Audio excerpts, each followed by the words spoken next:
नमस्कार, सियासी अखाड़ा देख रहे हैं आप। मैं हूं आपके साथ वरुण गोयल। हरियाणा की राजनीति में एक प्रश्न हमेशा चर्चा में रहता है कांग्रेस के संगठन को लेकर। हालांकि ऐसा कोई ये विषय नहीं है जिस पर बार बार चर्चा हो, लेकिन कहीं ना कहीं से कोई बयान सामने आ जाता है, इसलिए चर्चा होती है। हरियाणा कांग्रेस के कार्यकारी अध्यक्ष हैं सुरेश गुप्ता। वो कह रहे हैं कि हम संगठन बनाने की मांग कर रहे हैं, वरिष्ठ नेताओं से बात कर रहे हैं। संगठन पर सिर्फ बात नहीं होनी चाहिए, ये सामने भी आना चाहिए, क्योंकि इससे पार्टी मजबूत होगी। प्रश्न ये है कि अशोक तंवर के कार्यकाल में जो नहीं हुआ, कुमारी शैलजा के कार्यकाल में जो नहीं हुआ, उदय भान का कार्यकाल चल रहा है, अभी तक हुआ नहीं है। कहा जा रहा है कि बस मोहर लग चुकी है, सामने आने वाले हैं, लेकिन गाहे बगाहे ये बात सामने आ जाती है। दूसरी ओर कांग्रेस का अभियान जारी है, चाहे वो विपक्ष आपके समक्ष हो, चाहे हाथ से हाथ जोड़ो अभियान हो, लेकिन इन सब के बीच में संगठन का मुद्दा फिर कहीं ना कहीं से आ रहा है। सवाल ये कि संगठन का गठन कब होगा। हरियाणा में विधानसभा चुनाव को लेकर सभी सियासी पार्टियां पूरा दमखम लगाने के लिए मैदान में उतर चुकी हैं। चुनाव को लेकर सभी पार्टियां अपने अपने स्तर पर तैयारियां भी कर रही हैं। तो वहीं कांग्रेस के आम कार्यकर्ता से लेकर बड़े नेता भी प्रदेश में संगठन के बनने का इंतजार कर रहे हैं। कांग्रेस के दिग्गज नेता और प्रदेश के पूर्व मुख्यमंत्री भूपेंद्र हुड्डा लगातार कई मुद्दों को लेकर सरकार को घेरते रहे हैं। जहां एक तरफ हुड्डा विपक्ष आपके समक्ष अभियान के तहत रैलियों की तैयारियों में जुटे हैं, तो वहीं हरियाणा कांग्रेस के कार्यकारी अध्यक्ष सुरेश गुप्ता ने संगठन बनाने की मांग करते हुए कहा है कि संगठन बन जाए तो कांग्रेस को और मजबूती मिलेगी। और हर कांग्रेस का वर्कर बिना संगठन के भी बहुत मेहनत कर रहा है, और संगठन बनेगा तो हम बहुत मजबूत होंगे।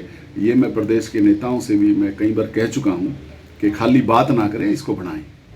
हालांकि संगठन को लेकर कांग्रेस प्रदेश अध्यक्ष उदय भान ने साल की शुरुआत में ही कहा था कि हरियाणा कांग्रेस की संगठन लिस्ट पर हाईकमान ने मोहर लगा दी है। जल्द ही कांग्रेस के संगठनात्मक ढांचे की घोषणा भी कर दी जाएगी, लेकिन आज तक ना ही कोई सूची आई और ना ही कोई घोषणा की गई। अगले साल प्रदेश में विधानसभा का चुनाव होगा। सारी राजनीतिक पार्टियां चुनाव को लेकर कमर कस चुकी हैं। सवाल तो यही उठता है कि कांग्रेस के कार्यकर्ताओं का संगठन बनने का इंतजार कब खत्म होगा। न्यूज डेस्क, जनता टीवी। और चर्चा करेंगे, कई खास मेहमान हमारे साथ जुड़ रहे हैं। प्रोफेसर विधु रावल भारतीय जनता पार्टी का पक्ष रखेंगे, वेद प्रकाश विद्रोही कांग्रेस का पक्ष रखेंगे, सुखबीर तंवर आम आदमी पार्टी से और रजत पंजेटा है इंडियन नेशनल लोकदल से। आप सभी का बहुत बहुत स्वागत है। विद्रोही जी, आज शुरुआत आप ही से करता हूं मैं। प्रश्न ये है कि जब कार्यकारी अध्यक्ष ये कहें कि मैं वरिष्ठ नेताओं से ऐसा कह रहा हूं कि सिर्फ संगठन पर बात मत करिए, इसे बनाइए भी। एक बात ये कि जब ये कह दिया गया कि हाईकमांड तक लिस्ट गई हुई है, बस औपचारिक मोहर लगनी बाकी है, ये औपचारिकता कब पूरी होगी? समय आपको लगता नहीं बीतता ही जा रहा है, और ये एक ऐसा मामला है जिसे बार बार ठंडे बस्ते में डाल दिया जाता है। वरुण जी, आपको और मेरे सभी साथी पैनलिस्ट को मेरा नमस्कार। और आपसे क्षमा चाहता हूँ कि मैं स्काइप पर नहीं जुड़ पाया, क्योंकि मैं सफर पर हूँ, मजबूरी में जाम की वजह से नहीं पहुंच पाया। आपकी बात 100% सही है, और सुरेश गुप्ता जी की बात भी 100% सही है कि भाई संगठन बनाने में जो कांग्रेस देरी कर रही है, इससे कांग्रेस को कुछ ना कुछ नुकसान तो हो ही रहा है। परंतु ये भी कटु सत्य है, कांग्रेस के अंदर संगठन नहीं भी बना है, तब भी न तो कांग्रेस की गतिविधियां रुकी हैं और न कांग्रेस के कार्यक्रमों में कोई बाधा आ रही है। कांग्रेस के सभी कार्यक्रम बड़ी सफलता के साथ लगातार चल रहे हैं। अभी 14 अप्रैल को हमने सोनीपत के अंदर बड़ी सफल संविधान रैली की है, जय भारत कार्यक्रम के तहत। और इसी साल 4 महीने आप देख लें, हमारे विपक्षी साथियों के भाजपा के कार्यक्रम देख लें, हमारे कार्यक्रम लगातार अति सफल रहे हैं, और बिना संगठन भी भाजपा के सरकारी मशीनरी के दुरुपयोग के बावजूद उनसे कई गुना ज्यादा हमारे कार्यक्रम सफल हुए हैं। तो ये है कि संगठन बनने के बाद कार्यकर्ताओं में ऊर्जा भी आती है और कार्यकर्ता और तेजी से जुड़ता है। अब निश्चित उदय भान जी भी ठीक कह रहे हैं कि भाई सूचियां तो बन चुकी हैं, परंतु इसमें एक थोड़ी सी कमी एक आ गई थी कि जो हमने प्रस्ताव पास किए थे रायपुर के अंदर, उसके अंदर हमने तय किया था कि 50% हमारे जो पदाधिकारी हैं वो अनुसूचित जाति के पिछड़े वर्ग के बनेंगे। तो शायद उसमें कुछ रद्दोबदल हो रहा होगा, उसकी वजह से शायद संगठन की सूची बनने में देरी हो रही होगी।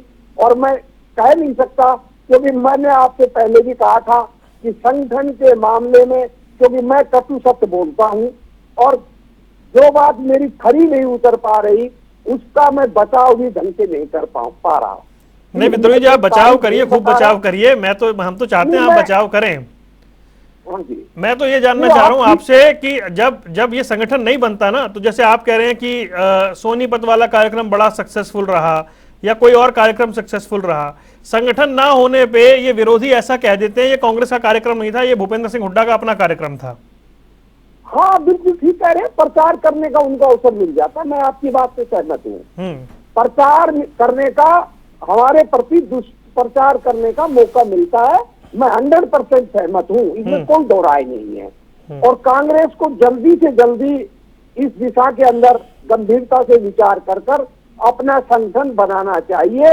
मेरा भी मानना है कि शायद संगठन तो बनेगा, अब की बार जल्दी ही बन जाएगा। अब देखते हैं वो जल्दी का दिन कब आता है। चलिए ठीक है, भविष्यवाणी करना मेरे लिए तो मुश्किल। चलिए आप देख नहीं पा रहे, बाकी सारे साथी मुस्कुरा रहे हैं इस बात पे, तो ना वो ठीक मुस्कुरा रहे हैं साहब। वो कमजोर नस है, हमारी कमजोर नस है और मैं सत्य बोलता नहीं, ठीक तो है। उनका मुस्कुराना और तंज कसना सब जायज है, जिसे मैं सहजता से स्वीकार करूंगा। ठीक है। प्रोफेसर विधु रावल, कांग्रेस का मामला है, लेकिन जब कार्यकारी अध्यक्ष ये कहें कि मैं कह रहा हूं इस पर सिर्फ बात मत करिए, इसे बनाइए, क्यों कांग्रेस ऐसा नहीं कर पा रही आपके हिसाब से? वरुण जी, आप के माध्यम से हमारे जो पैनलिस्ट हैं उनको भी नमस्कार, और जो जनता टीवी को हरियाणा की प्रबुद्ध जनता दिख रही है उनको भी नमस्ते। देखिए, ये अपने आप में बड़ी विचित्र सी स्थिति है कि कांग्रेस के खुद के प्रवक्ता जो हैं वो कांग्रेस की जो दुर्गति है उसका खुद उन्होंने बखान किया, अभी बताया कि किस प्रकार से कांग्रेस जो है इस स्थिति में ही नहीं है कि संगठन बना सके। मुझे इको आ रही है, प्लीज इको को फिक्स करवा दीजिए जी।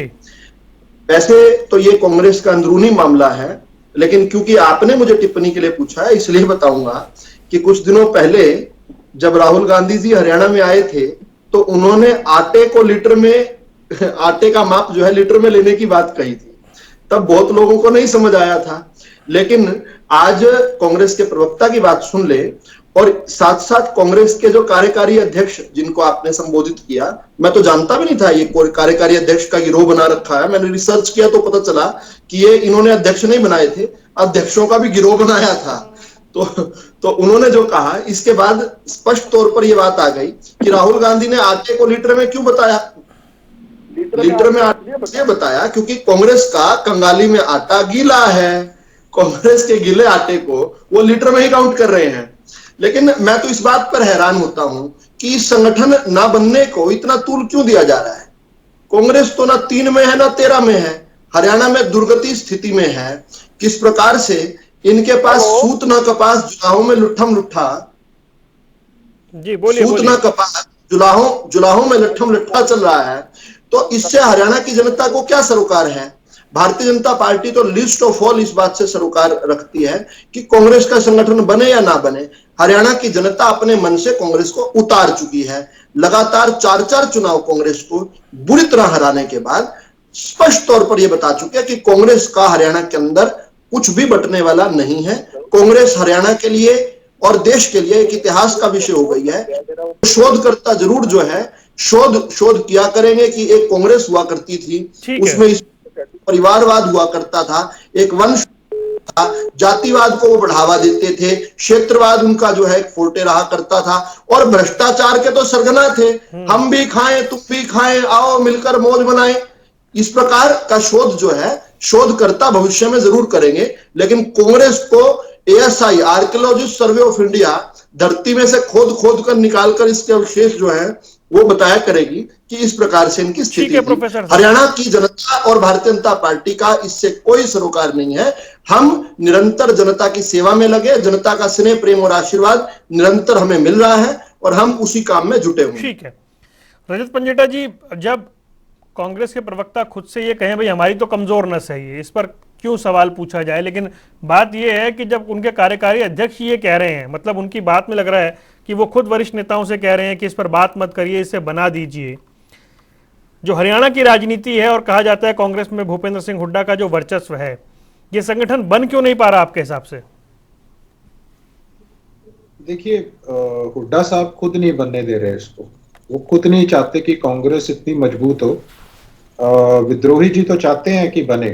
कांग्रेस के जो कार्यकर्ता होंगे, मुझे लगता है वो भी चाहते हैं बने। जो कार्यकारी अध्यक्षों का आपने जिक्र किया, तो वो कार्यकारी अध्यक्ष जो थे वो इनकी रैली से क्यों बाहर थे? कभी किसी पोस्टर में उनका कभी फोटो नहीं देखने को मिलता। कुमारी शैलजा जी क्यों नहीं थी? इनकी जो संविधान बचाओ रैली इन्होंने करी, वो क्यों नहीं थी वहां पर? क्यों वहां पर किरण जी मौजूद नहीं थी?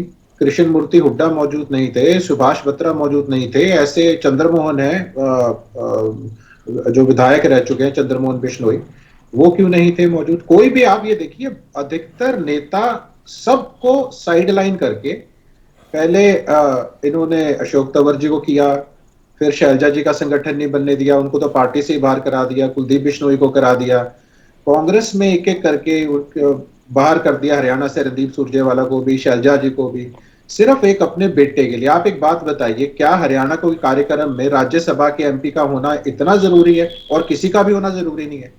क्योंकि वो सिर्फ अपने लड़के के लिए एक ग्राउंड तैयार कर रहे हैं, जैसा कि उन्होंने 2019 के चुनाव से पहले अपना एक अलग पार्टी बनाने का एक अलग घोषणा पत्र जो कांग्रेस से अलग था वो पढ़ दिया था। मुख्यमंत्री जी खुद कह चुके हैं कि हुड्डा जेल जाएंगे। अब 7-7, 8-8 केसेस में जमानत पे हैं। अब जैसी भाजपा चाहेगी वैसा ही करेंगे ना, तो क्यों कांग्रेस को मजबूत होने देंगे? और कल को अगर इसी कांग्रेस के खिलाफ चुनाव लड़ना पड़ गया तो उसको इस स्थिति में थोड़ी ना छोड़ेंगे। कॉम्पिटिटर आप तो बहुत दूर ले गए बात को। नहीं, 2019 में हुआ ना, मैं बिना तथ्यों के बात ही नहीं करता। 2019 में चुनाव से पहले भूपेंद्र सिंह हुड्डा जी ने रैली करी थी बाकायदा। कांग्रेस के अपना जो उनका एक गुट है, उन गुट के लीडर्स को बुला के तब भी सबको साइडलाइन कर दिया था। एक रैली की थी बाकायदा। ये पब्लिक डोमेन में, ये अपने मन से बना के कोई मनगढ़ंत कहानियां नहीं है। ये सब जानते हैं, ये वेद प्रकाश जी भी जानते हैं इसके बारे में, सभी प्रवक्ता जानते हैं। आप पूछिए आम आदमी के प्रवक्ता से, विदु रावल जी को भी शायद इसका ज्ञान होगा। अपना एक अलग घोषणा पत्र पढ़ दिया था उन्होंने।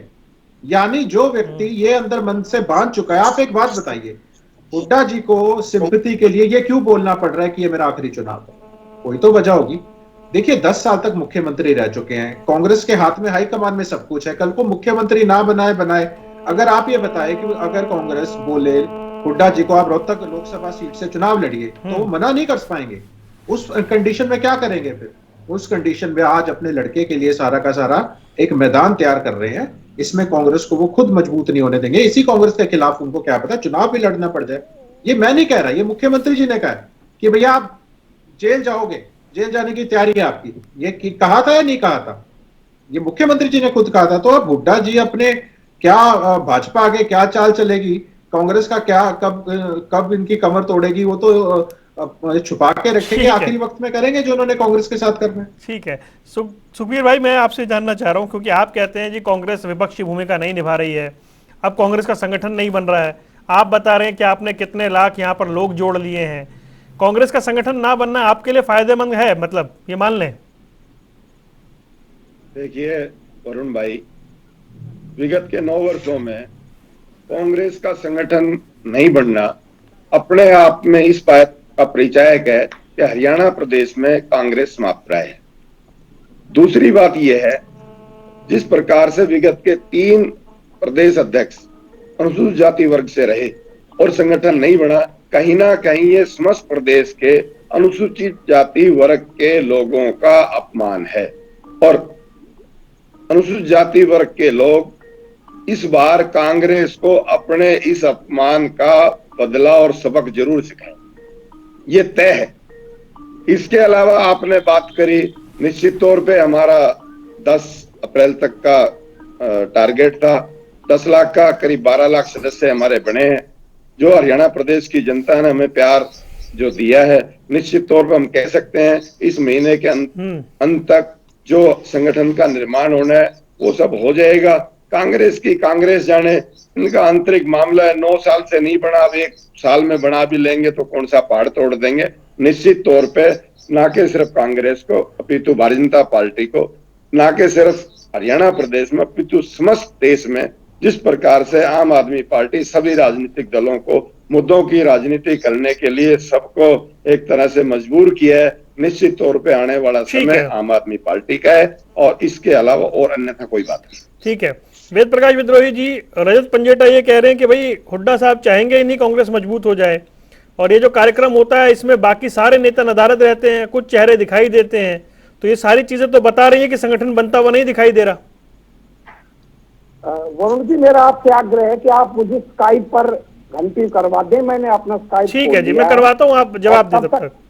हम जहां तक मैंने भाजपा के साथी की बात सुनी और अभी आपने रजत जी की बात मुझे बताई और आप पार्टी की बात बताई, वो चाहे कुछ भी कहें, ये उनका लोकतांत्रिक अधिकार है, परंतु मैं आपको बड़े स्पष्ट शब्दों में कहना चाहता हूं कि भाजपा का हमारा ही मुकाबला है और निश्चित रूप से हम भाजपा को हराएंगे, चुनाव में हम जीतेंगे। पर जब तक हमारा संगठन नहीं बनता, इनको हमारे प्रति दुष्प्रचार करने का, हमारे प्रति सवाल उठाने का पूरा हक है। ये गुटबाजी की बात करते हैं। मैं भाजपा के साथियों से एक बात पूछना चाहता हूं, आपका चुनाव हुआ था अभी आदमपुर के अंदर, क्या राव इंद्रजीत जी उसमें गए थे? क्या कृष्णपाल गुर्जर जी उसमें गए थे? क्या अभिमन्यु जी उसमें गए थे जी? क्या अरविंद शर्मा जी उनमें गए थे? ये कोई आवश्यक नहीं है कि हर पार्टी का नेता हर कार्यक्रम में कहीं जाए। क्या भाजपा के हर कार्यक्रम में हर नेता जाता है? तो ये हर पार्टियों में चलता है, किसी में कोई नेता पहुंच पाता है, किसी में कोई नेता नहीं पहुंच पाता। नहीं, यहाँ तो हर कार्यक्रम में ही कुछ ही नेता पहुंचते हैं ना। नहीं, ऐसा नहीं है। जो देखिए, कुछ कार्यक्रमों में पहुंचते हैं, कुछों में नहीं पहुंचते हैं। अब ये तो चलता रहता है, पर वो पार्टी के साथ जुड़े हुए हैं, लगातार पार्टी के साथ काम कर रहे हैं। आप एक दल का नाम बता दीजिए, हम दो ही राष्ट्रीय दल हैं बड़े हरियाणा के अंदर, भाजपा और कांग्रेस। मुझे बता दीजिए कि भाजपा के किस कार्यक्रम के अंदर हर नेता पहुंचते हैं? उनका राष्ट्रीय नेता आता है तभी पहुंचते हैं। मुख्यमंत्री हर नेता नहीं ना जी, उदय भान उनकी ताजपोशी तक में नहीं आते नेता। तो देखिए जी, उदय भान जी की ताजपोशी में कौन नहीं आया मुझे बताइए? शैलजा जी आई थी, उनका हवाई जहाज लेट हो गया था, और किरण चौधरी जी की लड़की गई थी, और सुरजेवाला हरियाणा में गई थी। अच्छा, सुखबीर तंवर कुछ कहना चाह रहे हैं, उसके बाद मैं विदुर रावल के पास आता हूँ जी। विद्रोही जी, कृपया करके हमें इतना कम ना आके, हम राष्ट्रीय पार्टी हैं, कम से कम इस बात का तो आप थोड़ा ख्याल करें। धन्यवाद। नहीं, मैंने उस संदर्भ में नहीं कहा सर, माफ करना। आप राष्ट्रीय पार्टी बनी है, अभी आप हरियाणा के अंदर ट्रेनिंग पर हैं। अभी हरियाणा में आपका एक भी विधायक नहीं है। 12 लाख सदस्य बने हैं हरियाणा के संदर्भ में कहा है, मैंने आपकी पार्टी पर कोई तंज नहीं कहा। मैं आपसे कभी बहस नहीं करता हूँ, मैंने एक निवेदन किया है, कृपया। मैंने हरियाणा की राजनीतिक स्थितियों के संदर्भ में केवल कहा है। चलिए, और जो हरियाणा प्रोफेसर विदुर रावल जवाब देंगे, तब तक भाई विद्रोही जी के दर्शन कराने की व्यवस्था करवाइए जी। प्रोफेसर साहब बोलिए। देखिए, मैं बड़ा हैरान हूं कि जिस चुनाव का नाम लिया आदमपुर का, और इन्होंने जितने नेताओं का नाम लिया, वो सभी सम्मानित नेता भारतीय जनता पार्टी के लिए आदमपुर में जोर लगाए हुए थे। मतलब इसी से इनके अंदाजा लग जाता है कि कितना बड़ा अंतर है। इन्होंने कयास लगाया होगा, कांग्रेस का कल्चर में रहते हैं तो एक कयास लगाया होगा कि शायद ये नेता नहीं पहुंचे। कृष्णपाल गुर्जर जी के साथ मैं खुद जो है प्रचार में था, कैप्टन अभिमन्यु जी के साथ था, तो निश्चित तौर पर ये जिन सभी नेताओं का जिन्होंने नाम लिया, ये सभी के सभी पहुंचे, हर कार्यक्रम में पहुंचते हैं। लेकिन खैर, ये इनका पासा उल्टा पड़ गया। मैं इससे बड़ा एक व्यवहारिक बात करता हूं। ये जो सपने देखते हैं, ये कांग्रेस की दुर्गति होते हुए और कांग्रेस का दिन ब दिन होता हुआ पतन जो है, उसके बावजूद जो सपने देखते हैं, वो पूरी तरीके से मिसप्लेस्ड है। क्यों? क्योंकि कांग्रेस के अंदर गुटबाजी पहले से ज्यादा हावी है। कांग्रेस का संगठन बनने की कोई संभावना नहीं है। आपके चैनल पर कई सारी डेडलाइन जो है वेद प्रकाश जी खुद दे चुके हैं। अब थक कर हार कर इन्होंने एक बड़ी खूबसूरत सी बात कही। इन्होंने कहा कि भाई ठीक है, मेरे हाथ में कुछ नहीं है, मैं असहाय हूं, इसमें मैं कुछ नहीं कर सकता।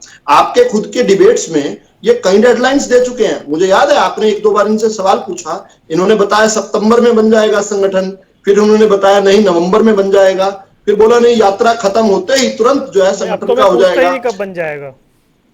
तो आपने भी इसमें जो है आप भी हार चुके हैं पूछ पूछ कर, और वो बता बता कर झूठे लारे देकर हार चुके हैं। अब विषय क्या है? विषय ये है कि कांग्रेस के प्रति जनता के अंदर जरा सा भी आकर्षण नहीं है। कांग्रेस को एक बीते जमाने की पार्टी, एक भूल मानती है जनता, जिसको चुना था लेकिन भूल से चुन लिया था। कांग्रेस कहें या दूसरे हमारे विपक्षी दल है, ये बीते जमाने की बात हो चुके हैं। कांग्रेस की विशेष रूप से बात करें तो कांग्रेस का निकम्मा नेतृत्व है, जिसके प्रति जो है जनता के अंदर कोई आस्था नहीं है, जनता नहीं मानती। अयोग्य वंशवादी नेतृत्व है, आलसी भी है और फुहड़ता भी उसके अंदर है। जनता इनको छोड़ चुकी है, विचारधारा रही नहीं कांग्रेस में। अब देखो, ये महात्मा गांधी की कांग्रेस नहीं है, ये मोहनदास करमचंद गांधी की कांग्रेस नहीं है, ये तो एंटोनियो माइनो राउल विंची की कांग्रेस है। इसकी विचारधारा तो कोई है नहीं, और नेतृत्व जिस प्रकार से मैंने कहा ना समझ है, वंशवादी है, और उस कारण से जनता को बेटर ऑप्शन मिल चुका है। भारतीय जनता पार्टी के रूप में जनता ने दोनों हाथों से भारतीय जनता पार्टी को अपने गले लगा लिया और कहा कि इतना अच्छा दल जो कि जनता के लिए दिन रात तत्पर सेवा करता है, अन्य किसी दल की आवश्यकता ही नहीं। अब ये भ्रष्टाचारी सारे इकट्ठे हो जाए या इनके खुद के दल कितने संगठन बना ले, इससे ज्यादा फर्क नहीं बनता। अब तो भ्रष्टाचार बनाम भाजपा, परिवारवाद बनाम भाजपा, वंशवाद बनाम भाजपा, क्षेत्रवाद बनाम भाजपा, सीधा सीधा जनता के सामने एक चॉइस है। जितनी सारी बुराइयां हैं उनके बनाम भाजपा। अब बुराई बनाम भाजपा में जनता भाजपा को चुन चुकी है, अन्य किसी का कोई मतलब ही नहीं। आपने डिबेट रखी है तो इस पर, इन विषयों पर जरूर चर्चा कर रहे हैं, लेकिन फूलचंद मुलाना से लेकर अशोक तंवर तक नहीं, चर्चा भी इसलिए रखी है क्योंकि सुरेश गुप्ता जी को कहना पड़ा भाई, इसलिए चर्चा करनी पड़ रही है। सुरेश गुप्ता जी कार्यकारी अध्यक्ष थे, ये तो आज रिसर्च कर मैंने ध्यान किया, देखा कि किस प्रकार से अध्यक्ष गिरोह बना दिया था। उस समय भी बैलेंसिंग एक्ट था, पार्टियां एक अध्यक्ष बनाती है, इन्होंने एक साथ 5-5 बना दिए। कई राज्यों में बनाया ना, उन्होंने ये पंजाब में भी किया, हिमाचल में भी किया, 4-4 कार्यकारी अध्यक्ष। हाँ, पंजाब हिमाचल में बनाया उन्होंने। और कार्यकारी अध्यक्ष इनके कार्यक्रमों में नहीं पहुंचते और उनकी ये पोस्टरों पर ये फोटो नहीं लगाते। मुझे याद है जब हमारी हिसार की प्रदेश कार्य समिति की बैठक चल रही थी, बैठक के साइड लाइन पर मैं जो है वहां पर एक डिबेट में था। उस समय डिबेट इस बारे में थी कि किरण चौधरी जी कह रही थी कि श्रुति चौधरी की फोटो क्यों नहीं लगाते, भाई दीपेंद्र हुड्डा की तो लगा देते हैं, मेरी नहीं लगाते। और रजत पंजेटा जी ने जो बात कही, इनके जो एक संविधान बनाने की बात, पार्टी बनाने की, मैं उसमें सहमति जताते हुए बताता हूं कि किस प्रकार भारतीय जनता पार्टी की नीतियों को जिस प्रकार जनता समर्थन कर रही थी, तो उसी बहाव में जो है भूपेंद्र हुड्डा ने भी कहा था कि धारा 370 तोड़कर भारतीय जनता पार्टी ने एक उत्कृष्ट कार्य किया है और उसके लिए हम भारतीय जनता पार्टी को नतमस्तक होकर सलाम करते हैं। और कांग्रेस की निंदा की थी उन्होंने, इसका विरोध नहीं किया। हाँ, उन्होंने समर्थन किया था। आप ज्यादा आगे ले गए, ठीक है। हाँ, रजत पंजेटा के बाद आता हूं मैं, ठीक है, आता हूं। रजत भाई मुझे एक बात बताइए, जो विद्रोही जी कह रहे हैं कि भाई कौन सी पार्टी जिसे कार्यक्रम में सारे नेता आ जाते हैं, हमारे यहाँ भी ठीक है फिर पार्टी, भारतीय जनता पार्टी। देखिए, विद्रोही जी ने ना हमारी शायद रैलीज वगैरह देखी नहीं है, इंडियन नेशनल लोकदल की, या हमारी कोई कार्यकारिणी की मीटिंग हो, प्रदेश कार्यकारिणी की मीटिंग हो, सभी नेता आते हैं, ऐसी बात नहीं है। हम तो जिनको नहीं भी बुलाते वो भी आ जाते हैं कई बार। तो वो ऐसा नहीं होता है कि पार्टी का प्रोग्राम हो और कोई नेता ना पहुंचे। नेता कार्यकर्ता का दायित्व बनता है, अगर पार्टी का या संगठन का कोई भी आपका कार्यक्रम है, कहीं पे भी आपका कोई मीटिंग लेता है, कोई बड़ा नेता भी लेता है, तो आपको वो चाहे जिला स्तर हो चाहे प्रदेश कार्यकारिणी की मीटिंग हो, उसमें आपको आना स्वाभाविक है। और कहा रैली है, रैली में तो आते ही आते हैं निश्चित तौर पे। देखिए, जहां तक बात हो रही थी हुड्डा साहब की, एक गांधी विरोधी ग्रुप है, G23 कहते हैं उसको, गांधी विरोधी ग्रुप है कांग्रेस में, G23 कहते हैं उसको। भूपेंद्र सिंह हुड्डा जी उसके एक्टिव मेंबर है। तो आप इससे अंदाजा लगा सकते हैं कि संगठन बन क्यों नहीं रहा। उसके बाद इन्होंने बहुत बड़ी बड़ी बात कर दी, अपने आप को तो बहुत बड़ा समझ लिया कि हम ही है सिर्फ प्रदेश में, और तो कुछ है ही नहीं, और तो सब पानी कम है। लेकिन भाजपा को ये आज भी अगर हल्के में लेके एक भूल करेंगे, ये मैं कहता हूं, भाजपा को हल्के में ना लीजिए आप। जो आप इतने हल्के में ले रहे हैं ना भाजपा को, ये कांग्रेस की भी भूल है। किसी भी, हर एक को सम्मान मिलना चाहिए, ये कोई भी कम नहीं होता। हम 5 बार ऐसे ही नहीं, प्रदेश की हमने मुख्यमंत्री चौधरी देवीलाल जी का लगाया पौधा है, उप प्रधान आप हमें कहते हो पार्टी नहीं है, उप प्रधानमंत्री तक रह लिए, लोकसभा में 10 सीटें 5-5 सीटें करके दी, हरियाणा के अंदर 60 सीटों में इलेक्शन लड़ने के बाद 47 सीटें जीती। आप ये बात तो बताइए, आप कहां से, किस उससे भाई दिल्ली में भी विधायक रहा है इनेलो का, मुझे पता है। अरे राजस्थान में भी रहा है, राजस्थान उत्तर प्रदेश में भी चुनाव रहा, नेशनल पार्टी तक हमारी एक टाइम पे थी, उसके बाद वो हुआ है। देखिए उतार चढ़ाव चलता रहता है। किसी टाइम पे देश के अंदर, आप एक देश में बता रहा हूं मैं, 2 एमपी होते थे 84-85 के अंदर अपना इनके बीजेपी वालों के।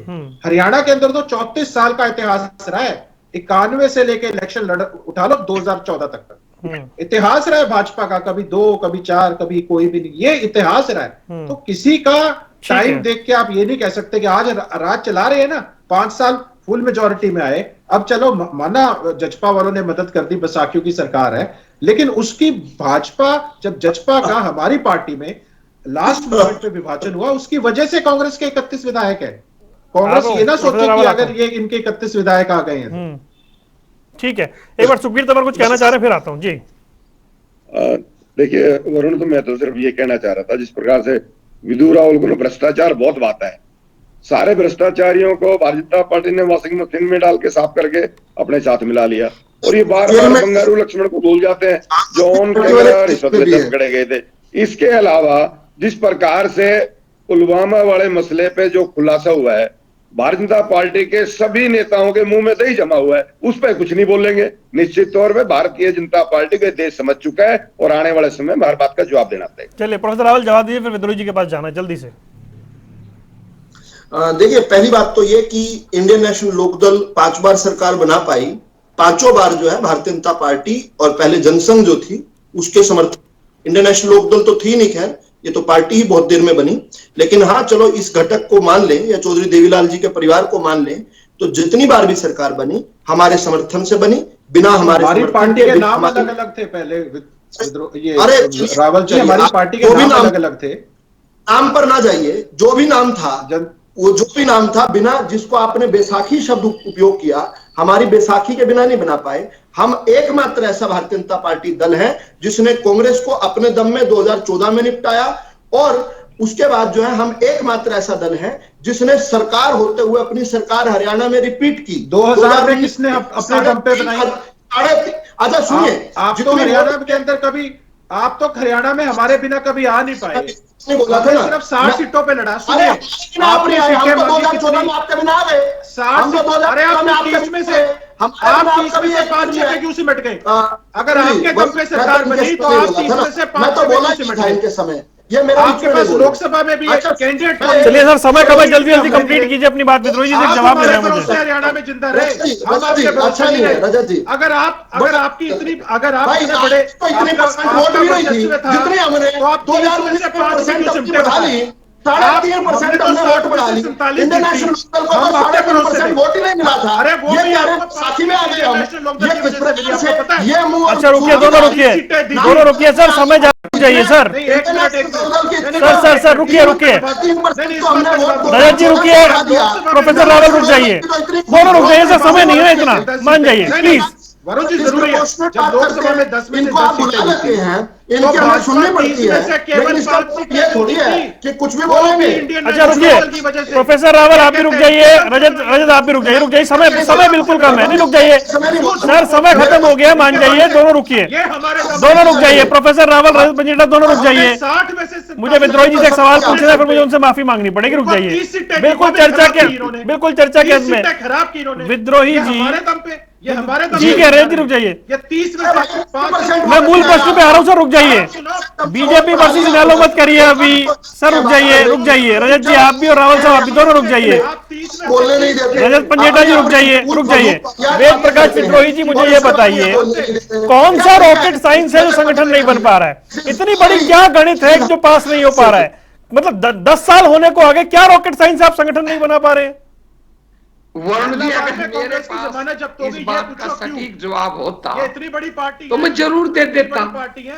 मैं आपसे कई बार माफी मांग चुका हूं कि संगठन के अलावा मेरे पास हर बात का जवाब है, हुई, पर कांग्रेस का आपकी जमानत कब जब संगठन हुई, बनेगा कम से कम मेरे पास जवाब है नहीं।